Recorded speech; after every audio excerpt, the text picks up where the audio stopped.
ഇത് റിലൈഫിൻ്റെ സ്റ്റെൻസിലാണ്. ഐഫോണിൻ്റെ മൊത്തം സെറ്റായിട്ട് വരുന്ന. ബാക്കി സിംഗിൾ പീസ് ഓരോന്ന് വാങ്ങുന്നതിനെക്കാട്ടി ലാഭം ഇതായിരിക്കും. എന്ന് വെച്ചിട്ടുണ്ടെങ്കിൽ 8 പീസ് ഒന്നായിട്ട് ഒരു ബോക്സിൽ തന്നെ വരുന്നുണ്ട്. ഇങ്ങനെ സെപ്പറേറ്റ് ഓരോന്ന് വാങ്ങുന്നതിനെക്കാട്ടി ഐഫോണിൻ്റെ വർക്ക് എടുക്കുന്നവർക്ക് ഏകദേശം ഒരു 6 മുതൽ 13 Pro Max വരെ വരുന്ന സ്റ്റെൻസിൽസ് ഇതിലുണ്ട്.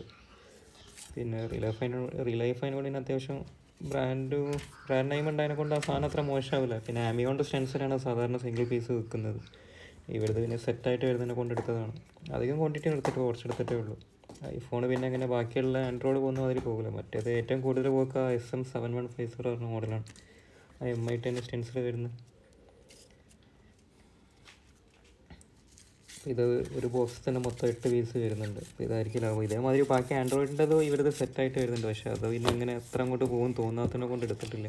ഐഫോൺ പിന്നെ സ്ഥിരമായിട്ട് സെപ്പറേറ്റ് പോകുന്നതിനെ കൊണ്ട് ഇപ്പോൾ 13ൻ്റെ ഡുവലിൻ്റെ സ്റ്റെൻസിൽ കൂടുതലായിട്ട് കുറേ പോകുന്നുണ്ട്. അപ്പോൾ അതിങ്ങനെ വന്ന് തുടങ്ങുന്നേ ഉള്ളല്ലോ ഫോൺ. അപ്പോൾ ഇതാകുമ്പോൾ മൊത്തം സെറ്റിങ്ങിൽ വരുന്നുണ്ട്. 6 മുതൽ അങ്ങോട്ടേക്ക്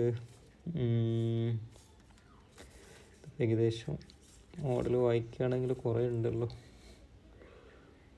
ഒരു വിധം 13 Pro Max വരെ ഇറങ്ങി എല്ലാത്തിൻ്റെ ഉണ്ട് ഇതിൽ. പിന്നെ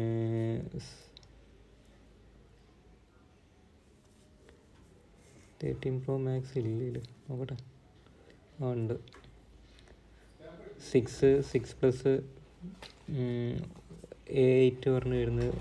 8 CPU നമ്പർ ആയിരിക്കുമല്ലേ അത് ഒരു സെറ്റ്. പിന്നെ 6S 6S പ്ലസ്, പിന്നെ 7 പ്ലസ്, പിന്നെ XS Max XR അത് 3 പിന്നെ 8 പ്ലസ് X അത് ഒരു ഒന്ന് തന്നെ വരുന്നത്. പിന്നെ 11 Pro Max, പിന്നെ 12 Pro Max, 12 mini, പിന്നെ 13